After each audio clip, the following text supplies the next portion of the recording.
Hey, you guys, and welcome to episode 43 of the Insiders on Real Estate and Marketing. I'm your host, Sandy Hibbard, and joining me today again, Mr. Marc Miller. Hey, buddy, Hey, how are you? I'm good. How are you doing? I'm doing great. Good. I'm doing great. Good. I'm super excited because we have a really special guest today and a very dear friend of mine and a dear friend of Marc's as well, Mr. Jim Fite of Century 21 Judge Fite Realtors. And he and I go way back. We've done a lot of work together, and it's about time that I get him on the show. So he's with us today, and Jim is not only a real estate leader, entrepreneur, mentor, coach, teacher, he's also an author, and he has a new book out that we're going to be talking and digging into today called Success Through a Recession, Lessons Learned to Help You. But first, is it as hot as the temperature? Not quite. Has things slowed down a little bit? I'll say listings seem to be consistent, but the sales are not necessarily following the listings, and they keep playing with our interest rate out there. I'm telling you why, because people don't want to get in a car and go around looking at houses. Well, that might be part of it. It's too I tell you what, hot. If it was 6.5% interest rate, they'd all be out in their Yeah, cars well, right that's now. true too. So, yeah. Well, what is it? It's probably about, this morning I looked, I think it was about a 7.5%. Yeah. If it starts tilting toward 8, I would get extremely concerned, but not that we haven't lived through those cycles before. Sure, we To have. that side. So, and we balance 50% of our business in commercial. So thankfully, the commercial side we service is not the institutional side. I wouldn't have wanted to be dependent on office building investment sales because that's off by 50% year over year to that side. And I think that's going to be the first victims of foreclosures and Oh, really? yeah, give back to that side. So anyhow, overall, I would say I have a budget, but I manage month to month. And I think that's just kind of looked at, track your inventory, track your closings, and sort of see where the activity is coming from. So for August, which is typically a little slower because we have back to school side, I am a little bit encouraged with what I've seen in our order count. Yeah. And closings, our revenue looks pretty good through the month. So we've trailed that with 3 other months that were really good behind it. So, you know, I'm optimistic.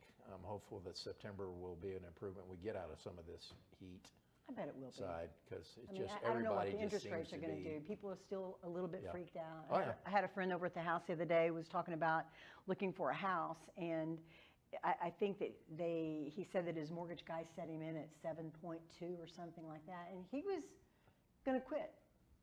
I mean, he didn't want to do the deal, and I was kind of like, wait a minute, you know, this guy needs to be educated. Right. Somebody, his realtor needs to talk him through this. I was going to offer to be his realtor. So I know.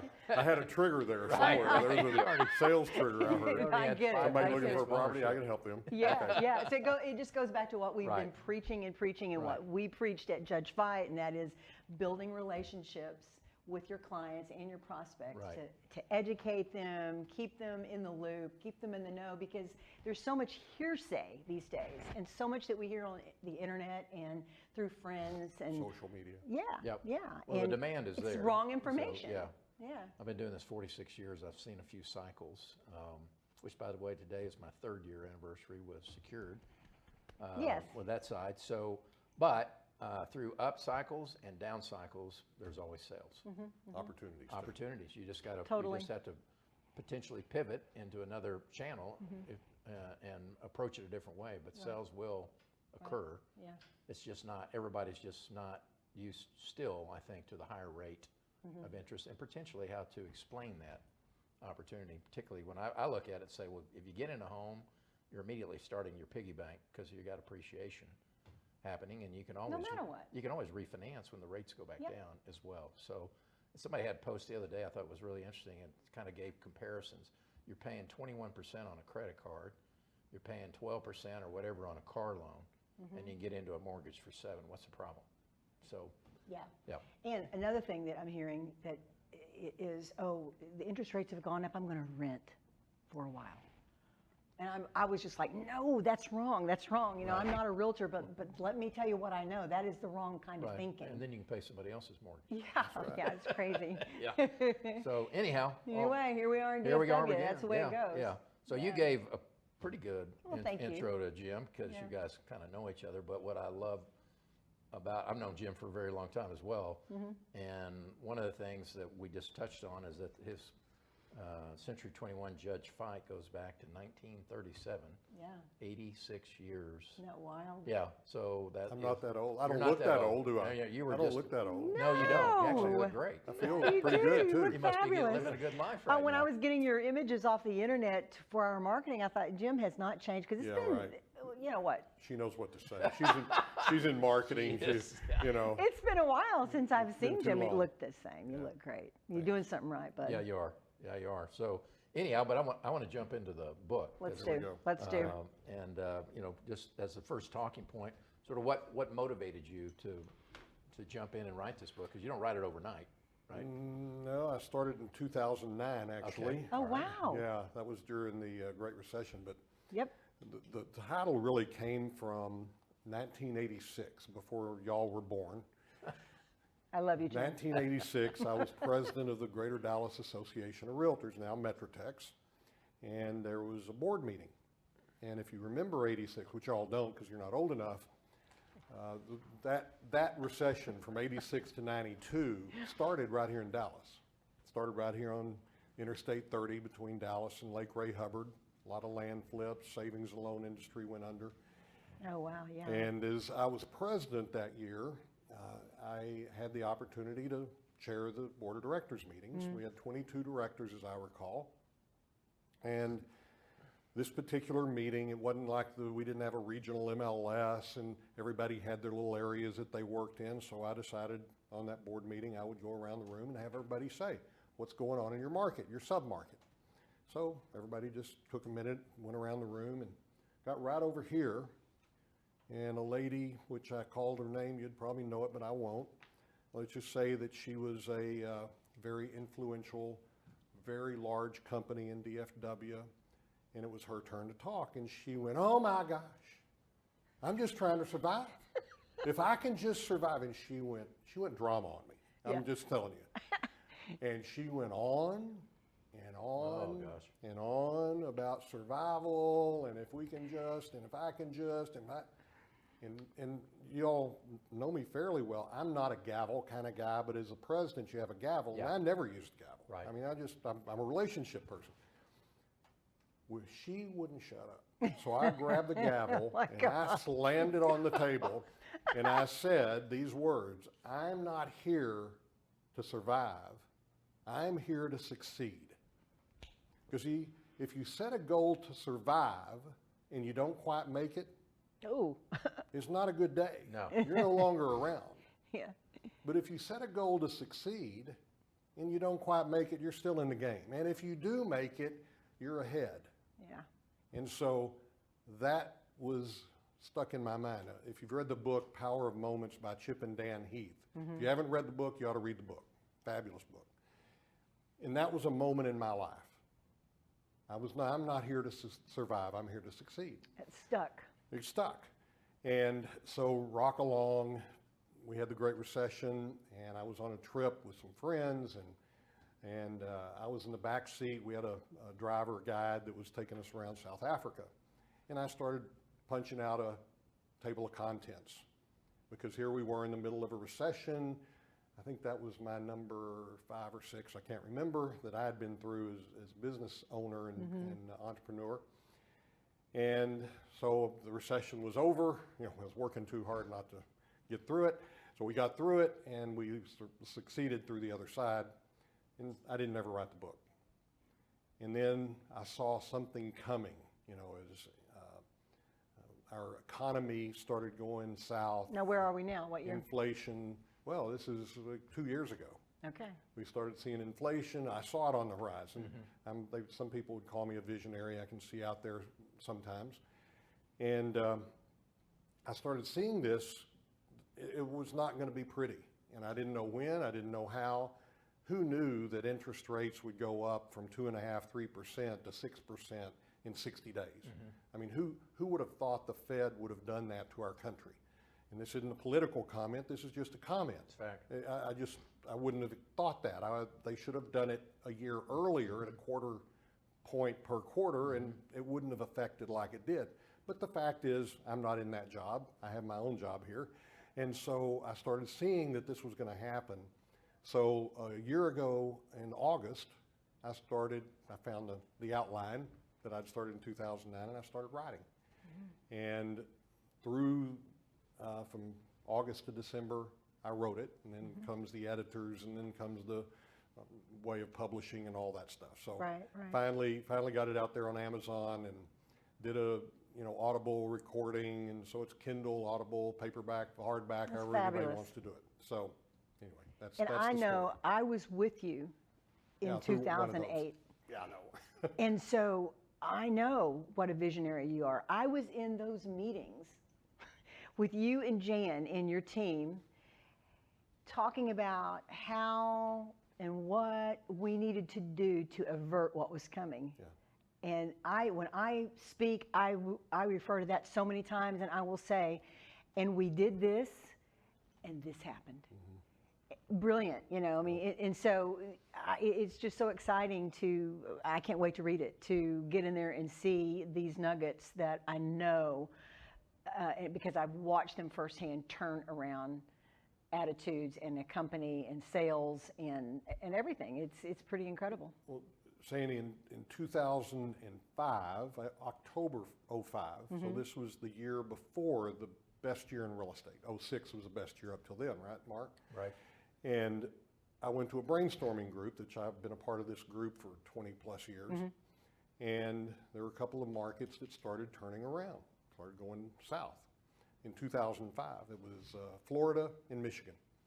And so, came back and that's kind of interesting. 2 markets is going south. I wonder what that's all about. And, so you start reading other things differently. And so rock along, March, April of that year, we met again. We meet 2 or 3 times a year, and we met again. Again, best year in real estate. Their market from October till March, April. I don't remember what month it was. It's in the book somewhere. But anyway, whatever month it was, their market took a dive. And they had the opportunity to tell the rest of us, here's what we've done to adapt. And so I came back in April. We had a leadership meeting, about 30 some odd people in the room, and I divided our whiteboard in thirds. It was a huge whiteboard, if you remember, up on Empire Central, and a huge whiteboard in our training room. And I said, okay, chart 1, chart 2, chart 3. We're fat, dumb, and happy. Again, best year in real estate, 2006. We're going to start cutting right now. They thought I was nuts. And if we start seeing signs in DFW, we're going to go to chart 2. And what can we do? What can we do? And then if it gets worse, it's going to go to chart 3. By 2011, we got to chart 7. Wow.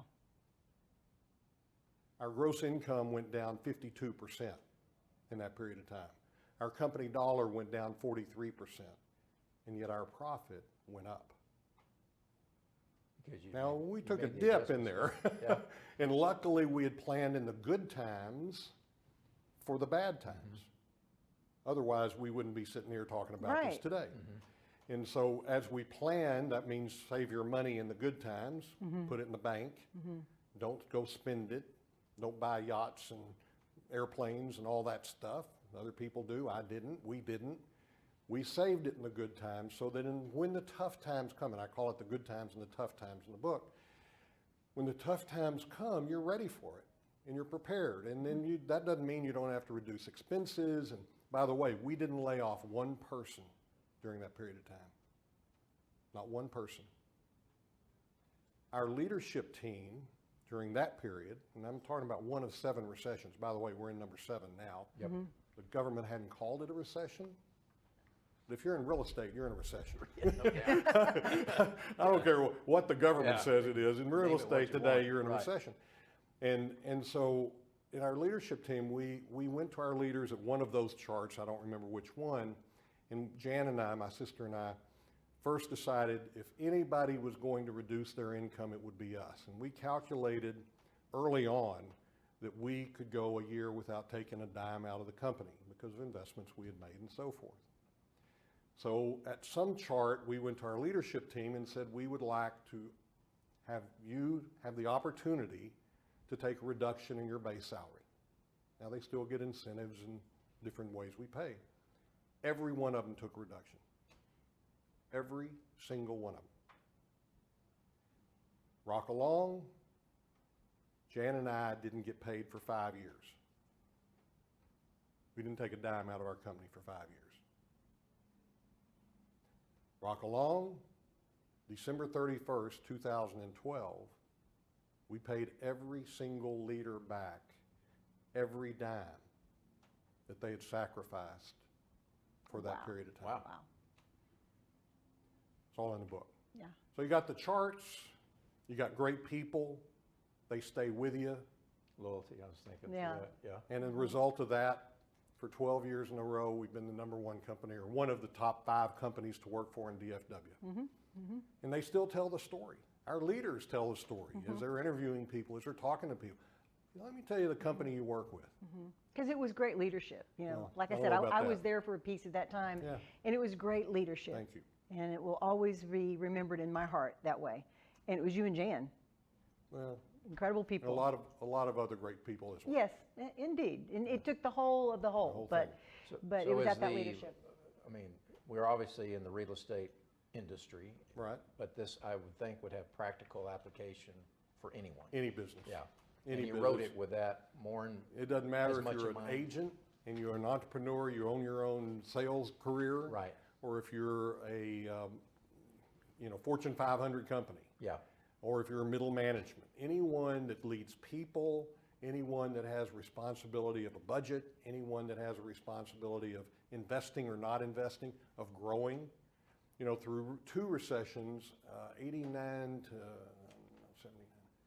to 92, we were in the property management business, which we've been in for a long, long time. Yep. We manage over 1,700 properties today.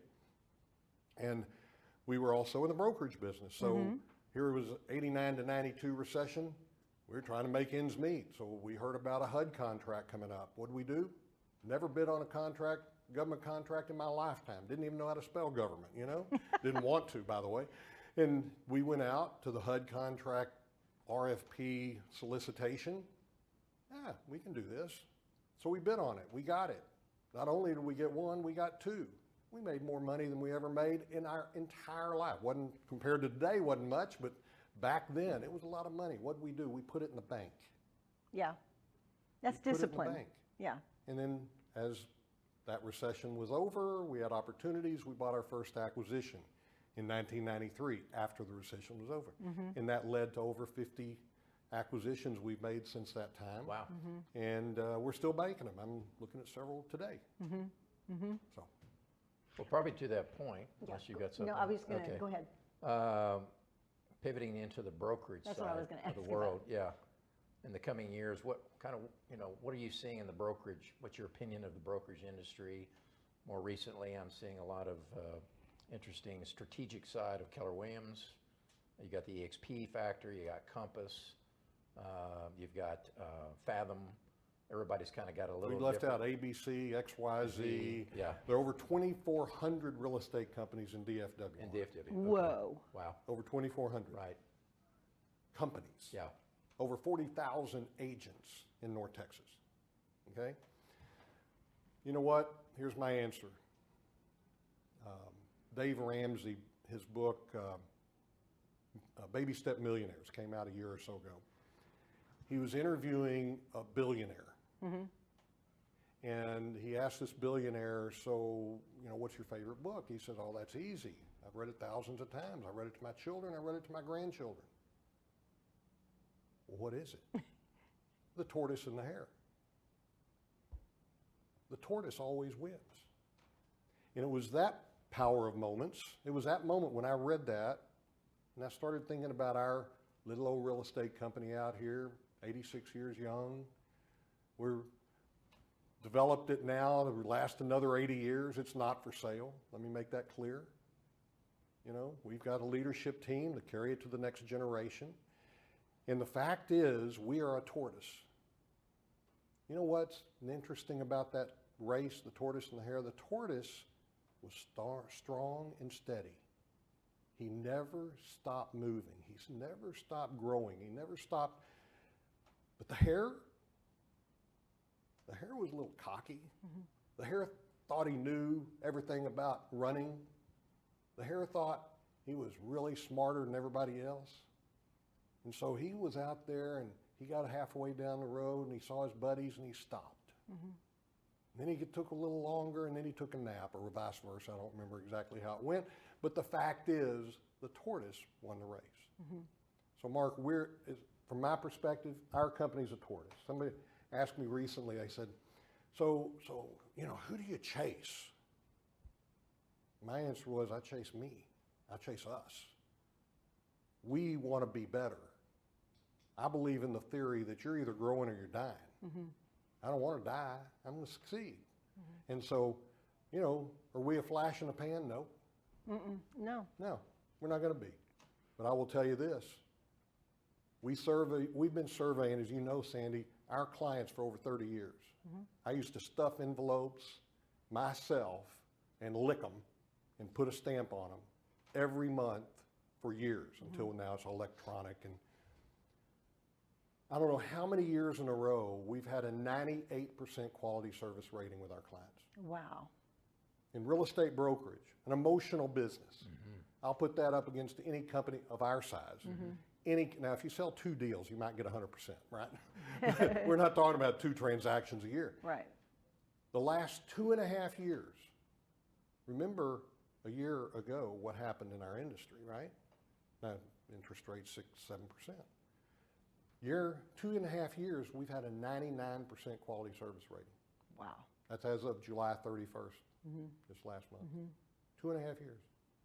I'll put that up against any company anywhere. When you give quality service to your client, guess what they do? They refer you to more people. Right. When you refer more people, you get them another satisfied, loyal client. And then they refer more. And then they refer more. And you get to build a business. So. Now, how does that play into technology and marketing? How can you be the tortoise in a fast-paced, noisy marketing that we marketers tend to think, if I don't do this, I'm going to get forgotten or passed over, or we're not going to get the message out or whatever. So relate all that to marketing for me. How does the tortoise win in a marketing frenzy? That's as big as a turtle. I mean, that's huge. Really good question. So first of all, you take part of your income and you invest it. And just like, in the old days, Mark, we used to invest in paper. Thank goodness we're not doing that anymore. But the fact is, you invest dollars and cents. Well, Sandy, when you worked with us, it was you, right? We now have 5 people in our marketing department. 5 full-time people. They do nothing but produce stuff. We have an IT department. We have 2 people, and all they do is keep us running. And so you add marketing and IT together, and then leadership. You're always looking for the next piece of equipment. The next, Eric just told me this morning. I love this. My son Eric is our COO. And he just told me this morning we just replaced 30% of our computers, or a third of our computers, this week. And we did? That wasn't cheap. But that was this week. You're always investing in your technology, whether that's the software, skills, hardware, whatever. Right. And real estate has always been behind in the software world. So you have because it's such a fragmented industry or profession, depending on how you want to look at it. There's no real company that's come in with the software to solve everybody's problems. Certainly it's better today than it was 20 years ago. But, there are 2 major, in my opinion, high quality CRMs that integrate listing presentations and buyer presentations and MLS and so forth. There's 2 good ones on the market. We own one of them. We invest in one of them. We invest in, email technologies, to get emails out so we can market our listings, market our company, and recruit and all the things you do.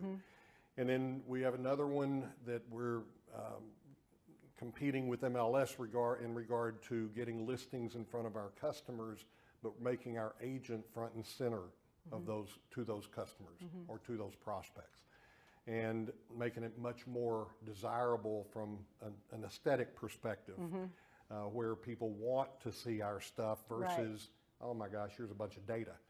And so there's always technologies that we're looking at, we're investing. We have a technology committee, and they meet every week, every Tuesday afternoon, as I recall, and they go through stuff. And to the point, last year, our agents said, stop, don't give us any more, we got enough, we got enough. So this year, all we're doing is tweaking. What we bought last year, what you invested in last year, we're just tweaking it this year. And then you get into the social media world, and I got to tell you, a day doesn't go by that I'm not seeing quality service surveys. Remember how I said that a minute ago? That our agents aren't posting what our clients say about their service. A day doesn't go by that I don't glance out there and hear somebody posting, Sandy did a great job in buying my or selling my house. She did this, she did that. That all ties together. And so we have a person and all she does is social media, and we have a person that all she does is teach social media. And then our training department, you know, we're teaching our agents to maximize their results through social media. So, and then we're investing. We do sponsored ads and various other things, very targeted business where the newspaper went out and wasted a lot of money. No offense to the newspaper world, but that we did back in the day, and now we're very targeted with who we're going after. Does that answer your question? It does. And knowing the operation inside, like I knew it whenever I was there with you, I can say that to take that analogy of the tortoise and the hare, it is about continuing to send your message. It's not necessarily about the flash, about having the biggest and grandest marketing program and spending billions of dollars on these new marketing gadgets, but it's about the basics and keeping those basic things going at not a pace that's slow, but steady. And this is the one thing that I tell clients all the time. And it's all the things that I've taught. I taught it to your agents, and I still teach it to my clients, and that is that you've got to be consistent, and it's all about your budget, your imagination, and the time that you spend. And if you're out of balance on any of those things, then you won't be able to continue your marketing. But if you've got your marketing within your budget, you've got it within the realm of you knowing how to do it, and you've also got it into the amount of time that it takes to do it, then guess what? It works. The agent, the business owner will do the marketing, and that's the hare. It's the daily, continuous message that goes out. And So- that's what wins. We were talking a few minutes ago before we started here that success is a journey, not a destination. Yes, And, love that. you know, and I can't remember what famous speaker wrote that 40 years ago. I remember hearing it, and it's in the book somewhere. But I'll also add marketing. Marketing is a journey. It's not a destination. You never stop. Just like you never stop investing in your business. Right. Whether it's money, whether it's time, whether it's training, whether it's people, you never stop investing. You're always looking to how can I make a difference? And then if you listen to the customer, what does a customer want? It's kind of interesting. They'll tell you what they want. Yeah. And they'll tell you what they're listening to or what they're watching to help them make a decision for them to use you and your business. Yeah. Does that make sense Yeah. at all? Yeah, it it does. totally does. There's a, totally there's does. a consultative approach Yeah. and all that. Yeah.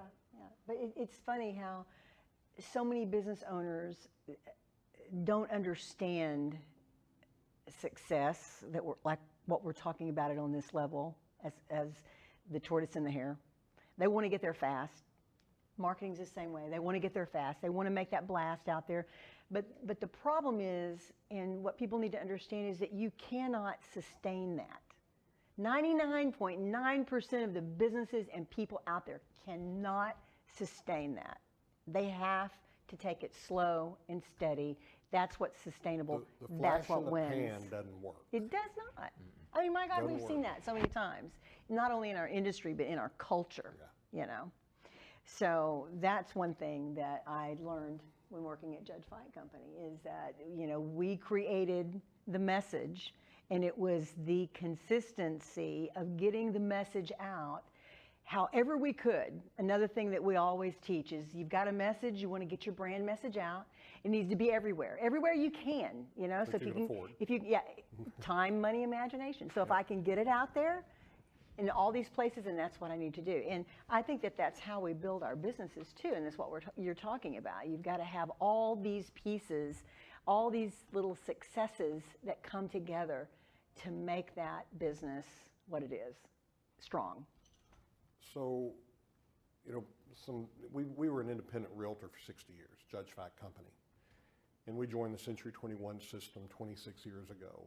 And as Jan and I, my sister Jan and I, started developing the company, and we got to that point, 4 offices and 100 people way back when, 26 years ago. I will tell you, what we realized is DFW is a huge media market, huge. And to really build a brand, you know, it's millions. It costs millions of dollars. And so we had the opportunity to sell our company back 26 years ago. We had 2 offers on the table, and we said, I don't think we want to do that. And so we decided that we would join the Century 21 system, a global network. When you know, you walk down the street and you think of real estate, who do you think of? Well, I wish they all used us, but they generally, Century 21's in the top 1 or 2 or 3, and usually the top 1. It's a household brand for real estate, and so we bought into it at the end of the day. And we still recruit people to this day that say, when I think of real estate, I think of Century 21, so I'm going to work with them. So go back to your consistency. Some 40 plus years ago, somebody in California had this idea. Franchising was just beginning in the real estate industry, and that's where it started. And, you know, we didn't catch on for a while, but finally we realized in order to build a brand in a metropolitan area, it takes millions of dollars. And we didn't have millions of dollars, so what did we do? We invested in a brand. And it's been a very, very good brand for us. No doubt. It's great. Very good brand. And we just renewed last year for another 10 years. I mean, you know, we in advance even. Yeah, smart move. But you know, it's working for us, and it's working for our people, and they bring tools and systems to us and that brand that we don't have to build. Yeah. Even though we build the Judge Fite brand along with it. Yeah, So, that's true. anyway. Do you have any more questions? Because we're out of time. No, I don't. I wish we weren't out of time. Let's but do that's let's always do the our case. little 3 takeaways, because this is one of my favorite parts of the show. Okay. 3 things that you want to leave with our audience. 3 specific things you'd like people to walk away and say, Jim Fite said this today. And I'll let you think about that for a second. Mark, you want to have Sure. a shot at that? I mean, I think a big portion, it's probably, I'll read it through that book, but all of this is about a mindset. And it's the mindset that we choose right now that creates the success that we're going to have in these coming months and years as we go through this cycle that we're in, so to speak. So I really believe in the strength of the mindset. I'm really looking forward to reading the book. The second part of that is read. And Jim's made reference to, I think, at least 3 books in this setting. So that tells me you read a lot, and there's a lot to gain from reading, from knowledge from other people as well that can contribute to your success. And then I just think, when I sit with Jim, I just think again, and I look at myself as well, just experience is really important right now. And the experience that we've had through these years that we've been in this business. And that's a good place to potentially out-hustle our competition, because we aren't in a defensive posture. We're in a posture of understanding how to look in front, determine where the opportunities are, and then proceed forward to those opportunities where others are like, what do I do? And a lot that we compete against with my veteran closers compared to a closer that's been in the business 5 years, it's a big difference, particularly when you get into a transaction that requires experience. So I think experience is great, and I love to be the tortoise and not the hare. I love it. So those are mine. I love that. Thank you. Jim? Communicate with your people. There's a whole book or a chapter on communication. There's another chapter on people. But communicate with your people. You know, if you don't communicate and you hide your head in the sand and you know you're scared to death, there's another little phrase, don't let them see you sweat, but that's called leadership. Yeah. But seriously, they need to know what you're doing. Right. And how you're doing it and why you're doing it. It's the why is as important as what. If they know what you're doing, they know why you're doing it, they will get on your team and they'll work with you. So I would say communicate with your people. That's a big one. Of course, planning, looking out in the long term. Again, we're not a flash in the pan. We have 10-year goals, we have 3-year goals, we have 1-year goals, we have quarterly goals, and we work, and all of them add up to the big goal, the big, hairy, audacious goal. And so as you develop a company or family or whatever you're working on, where are you going? If you know where you're going, you'll figure out how to get there because that's where you're going. If you don't know where you're going, good luck. You're on your own, No kidding. And the third thing is invest in my book. Success Through a Recession. That's what I really want them. Right. Seriously, every dollar that comes in will go to the Judge Fite Charitable Foundation. Awesome. And I didn't write that book for Jim. I wrote that book for people. I love it. And so that was the main thing. It's right in the first few pages. Every dollar goes to the Judge Fite Charitable Foundation. Our foundation was formed in 2017 to help people in emergency needs. Love that. And there's a lot of people that have them. We've done so many great things. Got a report on it at our stockholder meeting this morning, our annual stockholder meeting this morning, of what we gave and just so far this year to people in emergency. We can turn a check for somebody whose house burned down yesterday in 24 to 48 hours. That's how fast we can move. I love that. So anyway, buy the book. It'll help people. Thank you, Beautiful. Jim. My 3 takeaways, all that you said, but specifically, be consistent. I think that consistency in our businesses and the way we work and the way we spread our brand message is so important. I love the tortoise and the hare. I think that is a beautiful analogy, and I think that you just have to be consistent and don't give up. Second thing, in this crazy time of technology and AI, I want to encourage everybody to, and this is something that I learned from you guys, and it goes with your communication point that you made, that is step away from the technology. So if you want to have that steadiness, that strength of the hare, then of the tortoise, then I think that you've got to step away and out of technology long enough to be able to think for yourself, think for your own brand message, and then you add that to the consistency, and I think that you're going to have success. And then thirdly, I'm going to piggyback on Jim, communication. I think with your company, with your prospects, with your family, your partners, your people, let's don't stop communicating one-on-one with each other. Again, the technology can make us, make it so easy to slide into getting used to communicating only through technology. We don't know how to contact real humans anymore. We don't know how to talk to each other anymore because we're hiding behind technology. So communication is so important. So with all of that, I think that building your business and getting the book to find out how we navigate these times, whether you're a realtor, whether you are a business owner, buy the book. It's on Amazon. Jim, thank you so much. It's great to see you Great seeing you, and Jim. talk to you. You look great. Mark, Yeah. thank you. Thanks, Always, Secured yeah. Title, for your sponsorship. We will see you next month. Ciao. Ciao.